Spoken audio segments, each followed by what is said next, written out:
election interview. Thanks very much, Beth. And good evening to Dylan Kenneth Laugharne. Thank you for joining us. No worries. Happy to be here. You're very welcome, as have been all the candidates through the evening. Let's get straight into things then. Please sum up for me why you should be the next USU president. Because, as anyone who knows me would tell you, I am a loud voice. I am someone who will fight my corner, and I am willing to fight for people who are my friends. And I'd like to consider every student at York University my friend, and especially if they elected me as president, I would be fighting their corner. They could come up to me for any issue, and I'd make sure to fight for them and to make sure that what they want done and what will help them will get done. I want to improve their day-to-day life, no end. OK, so you're going to fight for them. What does that mean? It means that, right, there are many organisations that, as USU president, I would have to interact with, that being the university itself, that even up to local council, local government, even national government. And that means that when there are issues that we are facing endlessly at the moment, it seems, I will be there to fight the students' corner, and I will not be there. I will not be lazy. I'm not suggesting that the current UC president is lazy, but I would make sure that what really matters to students will get done, not doing any gimmicks and stuff, just making sure that students' life improve. You mentioned the current SAB team there. What do you make of the way Patrick O'Donnell has been Students' Union president? I mean, Patrick came into an impossible job. Like he took the role over, and the rest of the SAB team, well, most of them took over just as the pandemic started to hit, and they didn't sign up for that. And, you know, I highly commend the vast amount of ways that they have acted. And, like, it's almost as if no one prepares you for having to run a university in a pandemic. And the way they set up the forest, the way that they have brought in economic support for students that need it during COVID, and like have provided isolation packages. I think that's absolutely brilliant. Is there anything they've done that you would like to have seen done differently? I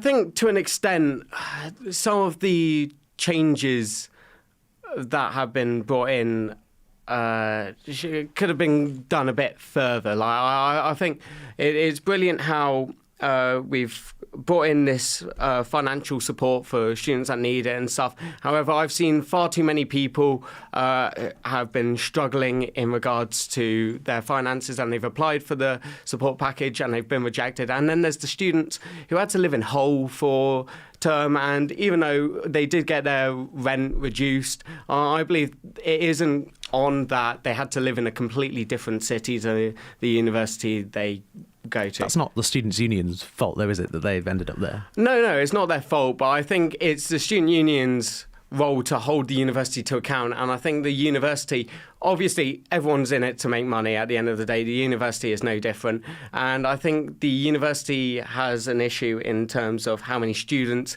it lets in. And now with the housing crisis we're seeing in York, it's kind of lost sight of how many students York can facilitate, and it's only going to get bigger. I know that they're opening new colleges.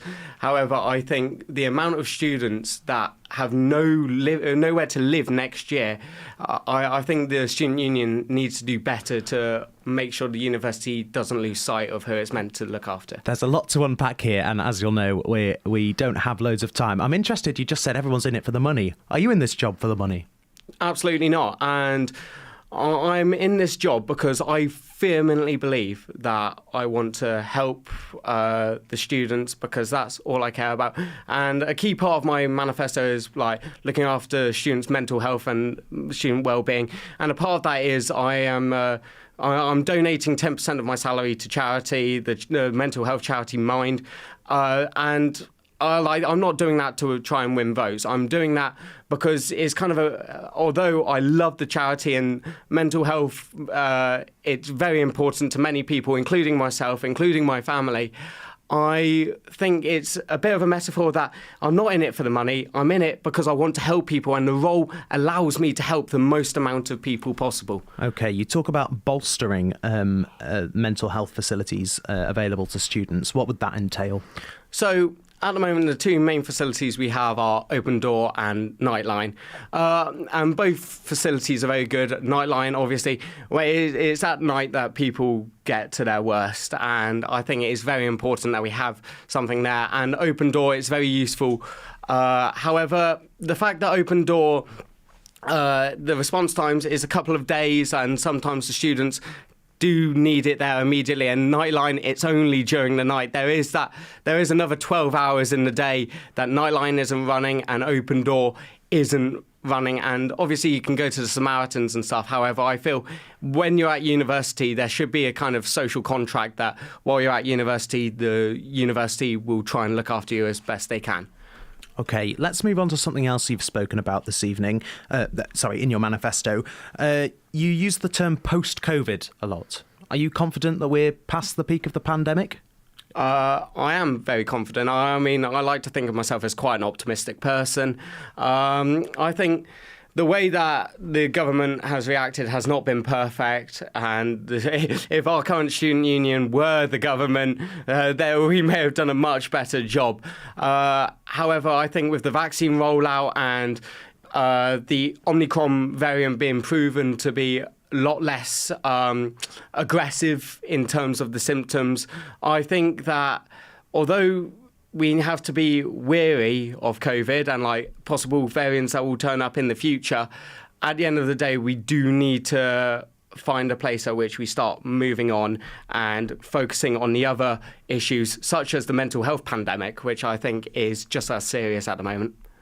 Something else in your manifesto, we're going to talk about spiking now. You talk about wanting to expand provisions, to ensure student safety on nights out. Do you think the current provisions aren't good enough? I mean, I think they've done as best they can, but at the same time, like, it clearly isn't, and there seems to be like a massive rise in spikings, and that's not just like stuff being put in people's drinks, but it's happening in injections now. And I think this isn't just a York issue, it is a nationwide issue. However, I think if we have a closer role with USU and organising and maintaining nights out, such as the Roman Raid, for example, that could help limit the amount of spikings and attacks that happen on these nights out. So does that not already happen? Where would you take it further? So I'd make sure that USU. I'd try and organise more USU-based events. I'd get in contact with York parties who we have a contract with. The York parties contract is not in dispute, but I'd get involved with York parties and try and, in the city, talk to the owners of the bars and the clubs and try and ensure that they're not cutting costs on security, cutting costs wherever they can, and making sure that students... If they have any problems with any particular bars and clubs and they seem to be massively out of line, then we can start talking about if USU-led nights out remain at those areas. Okay, final question. You talk about freedom in your manifesto. What does that mean? So I think university students should 20 seconds. Okay. University students should be free to do what they want, and I think that although help should be there for them when they need it, especially financially in this cost of living crisis, students should be left alone. And I think they should be allowed to make decisions. For example... Dylan, I can't let you give the example, I'm afraid. It's time to go over to Studio Blue. And I'm joined now by USU President on his way out, sadly.